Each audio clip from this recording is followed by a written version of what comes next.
Hare Krishna guys, this side इसे श्रीवास्तव। तो आज हम लोग वर्ल्ड टूर सीरीज़ स्टार्ट करने जा रहे हैं, जिसमें हम लोग सारे कॉन्टिनेंट्स के बारे में पढ़ेंगे। सारे कॉन्टिनेंट्स के बारे में पढ़ने वाले हैं। एक एक कॉन्टिनेंट के बारे में पढ़ेंगे, लेकिन कॉन्टिनेंट्स को पढ़ने से पहले उनके बारे में अब ब्रीफ इंफॉर्मेशन, एक ब्रीफ जानकारी ले लिया जाए। तो सबसे पहले ये जो कॉन्टिनेंट्स आज हमारे दिख रहे हैं कि भाई जो 7 कॉन्टिनेंट्स हैं, एशिया हो गया, यूरोप है और भी बहुत सारे, वो पहले, आज तो दूर दूर हैं, वो पहले एक ही जगह एकत्रित थे। और इस चीज़ को किसने बताया था? 1912 में। कौन दिख रहा है? ये अल्फ्रेड वेगनर है। अल्फ्रेड वेगनर ये एक जर्मन क्लाइमेटोलॉजिस्ट थे, ठीक है, मेट्रोलॉजिस्ट थे। उन्होंने क्या दिया था? 1912 में एक कॉन्टिनेंटल ड्रिफ्ट थ्योरी दी। Continental drift theory. Continental drift theory ये क्या कहती है? ये कहती है कि जो पहले, ये जो आजकल के कॉन्टिनेंट्स दिख रहे हैं जो दूर दूर हैं, ये पहले एक ही जगह पे थे, सब एक ही जगह पे जुड़े हुए थे, जिसे हम लोग पैंजिया के नाम से जानते हैं। जिसे हम लोग पैंजिया के नाम से जानते हैं। और आसपास जो वाटर बॉडी थी, उसे हम लोग पैंथालासा के नाम से जानते हैं। जैसे कुछ इस प्रकार, ये वाला हमारा जो ये सारे पार्ट हैं, ये क्या कहलाते थे? ये पैंजिया कहलाते थे। पैंजिया कहलाते थे। और जो इसके आसपास का वाटर बॉडी है, इसे हम लोग पैंथालासा के नाम से जानते थे। पैंथालासा के नाम से जानते थे। लेकिन धीरे धीरे इनमें क्या हुआ? ब्रेक हुआ।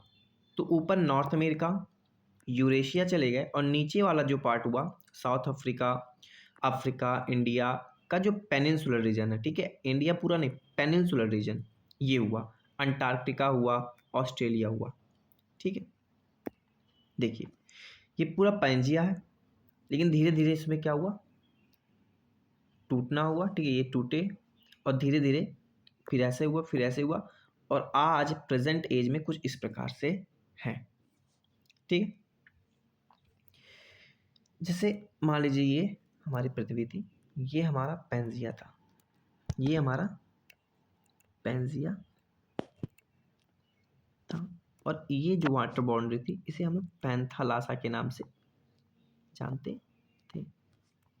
पैंथालासा के नाम से जानते थे। इसमें ब्रेक हुआ, ठीक है। तो ब्रेक हुआ कुछ ये प्रकार का, कुछ इस प्रकार का। बीच में जो सागर बना, बीच में जो वाटर बाउंड्री आई, इसे हम लोग टेथिस सी के नाम से जानते हैं। Tethys sea. ऊपर वाला जो पार्ट है, उसे हम लोग अंगारा लैंड बोलते हैं। अंगारा लैंड। और नीचे वाला जो पार्ट अलग हुआ, इसे हम लोग गोंडवाना लैंड बोलते हैं। गोंडवाना लैंड बोलते हैं, ठीक है। अब अंगारा लैंड में ऊपर वाले जितने भी पार्ट थे, जैसे कौन कौन से? आपका हो गया नॉर्थ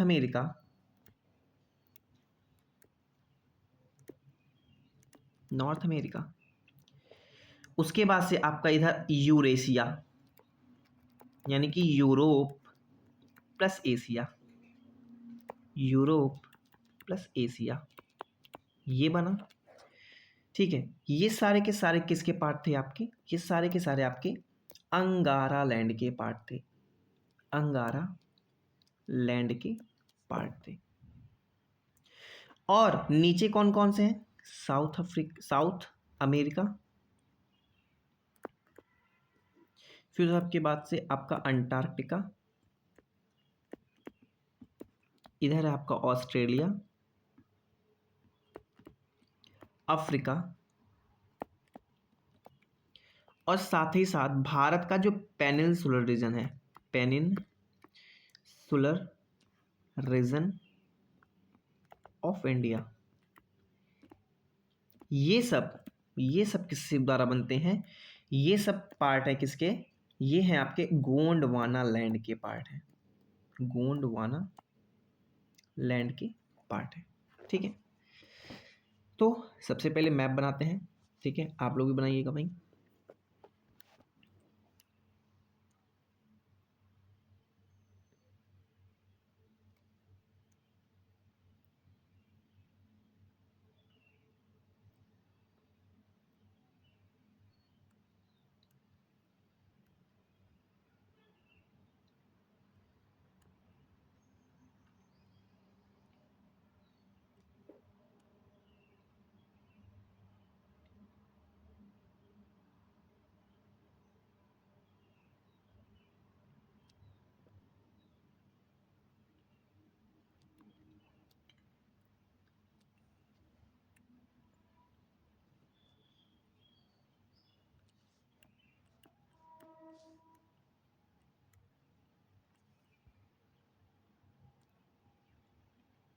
ठीक है, तो मैप तैयार हो गया है भाई, वर्ल्ड मैप।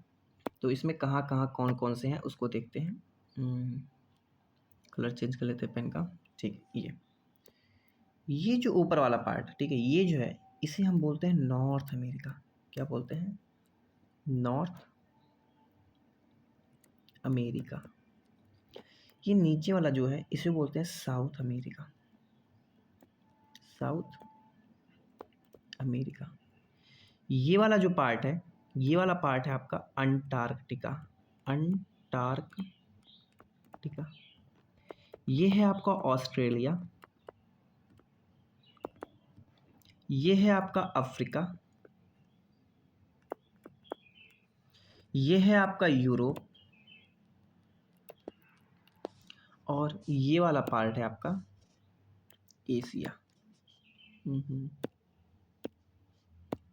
ये वाला पार्ट है आपका एशिया। ठीक है, ये वाला पार्ट है आपका एशिया। अब देखते हैं कि एरिया के हिसाब से सबसे बड़ा कौन है और सबसे छोटा कौन है। ठीक है, कलर चेंज कर लीजिए, एक मिनट। ठीक है, सबसे पहले जो सबसे बड़ा है वो है हमारा एशिया, फिर आपका अफ्रीका, फिर आपका है नॉर्थ अमेरिका, फिर आता है साउथ अमेरिका, फिर अंटार्कटिका, फिर यूरोप, फिर आपका ऑस्ट्रेलिया। ये एरिया के हिसाब से मैंने बताया है, यानी कि सबसे बड़ा एरिया के हिसाब से सबसे बड़ा आपका आएगा एशिया, दूसरे नंबर पे आपका अफ्रीका, फिर उसके बाद से आपके नॉर्थ अमेरिका, फिर आपका साउथ अमेरिका, फिर उसके बाद से आपका अंटार्कटिका, फिर उसके बाद से आपका यूरोप, और लास्ट में आपका छोटा सा ऑस्ट्रेलिया कॉन्टिनेंट आता है। ये एरिया के अनुसार सबसे बड़ा एशिया, फिर Africa, north America, south America, देखिए साथ में रहेंगे, अंटार्कटिका, यूरोप, ऑस्ट्रेलिया। ठीक है, अब पॉपुलेशन के हिसाब से देखते हैं। ठीक है, अब पॉपुलेशन के हिसाब से देखते हैं कि सबसे ज़्यादा पॉपुलेशन कहाँ पर है। पॉपुलेशन के हिसाब से सबसे बड़ा, तो पॉपुलेशन सबसे ज़्यादा कहाँ पर है? एशिया, उसके बाद से आपका अफ्रीका, फिर उसके बाद से आपका एशिया हो गया, अफ्रीका हो गया, इसके बाद से आपका यूरोप, फिर उसके बाद से आपका यूरोप के बाद नॉर्थ अमेरिका, फिर साउथ अमेरिका, फिर आपका ऑस्ट्रेलिया, उसके बाद से आपका आता है अंटार्कटिका। यहाँ पर कोई रहता ही नहीं है, ठीक है, इस वजह से यहाँ पर कोई जनसंख्या है नहीं, इसलिए यहाँ पर सबसे कम जनसंख्या अंटार्कटिका। तो हमने क्या क्या देखा, एक बार फिर से रिवीजन कर लेते हैं। तो अल्फ्रेड वेगनर नामक एक जर्मन क्लाइमेटोलॉजिस्ट और मेटेरोलॉजिस्ट थे। 1919 उन्होंने 1912 में एक कॉन्टिनेंटल ड्रिफ्ट थ्योरी, महाद्वीपीय विस्थापन सिद्धांत दिया। इसके अनुसार क्या कहता है कि भाई पृथ्वी पे जो आज कॉन्टिनेंट दिख रहे हैं ये आज अलग अलग हैं, लेकिन पहले ये जुड़े हुआ करते थे, जिसे हम लोग पैंजिया के नाम से जानते हैं, और आसपास जो वाटर बॉडी थी उसे हम लोग पैंथालासा के नाम से जानते हैं। कुछ इस प्रकार से जुड़े हुए थे। देखिए ये ऊपर वाला पार्ट है, ये जो ऊपर वाला पार्ट है यही है आपका अंगारा लैंड, और नीचे वाला जो पार्ट है ये है आपका गोंडवाना लैंड, ठीक है। उसके बाद से देखिए ऊपर अंगारा लैंड से आपका नॉर्थ अमेरिका यूरेशिया बनता है, और उस नीचे वाले यानी कि गोंडवाना लैंड से आपका साउथ अमेरिका, अफ्रीका, इंडिया का पेनिनसुलर रीजन, ठीक है, इंडिया का पेनिनसुलर रीजन, और अंटार्कटिका और ऑस्ट्रेलिया बनता है। कुछ इस प्रकार से पहले जुड़े हुए थे, धीरे धीरे इनमें टूटना स्टार्ट हुआ, ये लोग टूटने लगे, धीरे धीरे दूर फैलने लगे, और आज कुछ इस प्रकार से हैं। आगे चलते हैं, ठीक है। तो यही मैंने बताया, ठीक है। ये जो मिला हुआ पार्ट है उसे पैंजिया बोलते हैं, और जो आसपास की वाटर बॉडी है उसे बोलते हैं पैंथालासा। ऊपर वाला पार्ट अंगारा लैंड, नीचे वाला पार्ट गोंडवाना लैंड, बीच में ये वाटर बॉडी आ जाएगी उसे बोलते हैं टेथिस सी। आगे चलते हैं। अंगारा लैंड से नॉर्थ अमेरिका बना, यूरेशिया बना, यूरोप प्लस एशिया, और गोंडवाना लैंड से साउथ अमेरिका बना, अंटार्कटिका बना, अफ्रीका बना, ठीक है, ऑस्ट्रेलिया बना, ठीक है। आगे चलते हैं। फिर ये मैंने सारे कॉन्टिनेंट दिखा दिए कि कहाँ कहाँ कौन सा कॉन्टिनेंट है। नॉर्थ अमेरिका है, ये south America, Africa, Antarctica, Australia, ये है आपका एशिया, और ये है आपका यूरोप, ये है पेनिनसुलर रीजन, ठीक है। इसको हम लोग आगे पढ़ेंगे कैसे, यहाँ पर ये था, फिर धीरे धीरे यहाँ पर ये गया है, ठीक है, पढ़ेंगे बाद में। पेनिनसुलर रीजन है ये, ठीक है। पेनिनसुलर कहने का मतलब क्या होता है कि एक ऐसा लैंडमास जिसके तीन तरफ पानी हो। तो इधर देखिए भारत के क्या है, अरबियन सी है, नीचे इंडियन ओशन है, और इधर बे ऑफ बंगाल है, तो ये पेनिनसुलर रीजन ऑफ इंडिया है। आगे चलते हैं। तो एरिया के अनुसार पे सबसे बड़ा एशिया है, फिर अफ्रीका है, फिर नॉर्थ अमेरिका, साउथ अमेरिका, साथ में रहेंगे, आसान है। फिर अंटार्कटिका है, फिर यूरोप है, फिर ऑस्ट्रेलिया सबसे छोटा। और अगर पॉपुलेशन के हिसाब से देखेंगे तो सबसे बड़ा क्या है आपका, सबसे बड़ा है आपका एशिया, फिर अफ्रीका है, एशिया है, फिर अफ्रीका है, फिर यूरोप है, फिर नॉर्थ अमेरिका, साउथ अमेरिका, ठीक है, यहाँ पर सबसे ज़्यादा पॉपुलेशन है, और फिर उसके बाद से ऑस्ट्रेलिया है, और सबसे कम यहाँ पर पॉपुलेशन ही नहीं है, ठीक है, तो वो जगह है अंटार्कटिका। थैंक यू गाइस, आज के लिए बस इतना ही। आई होप आप लोग को वीडियो पसंद आया होगा, ठीक है, थैंक यू।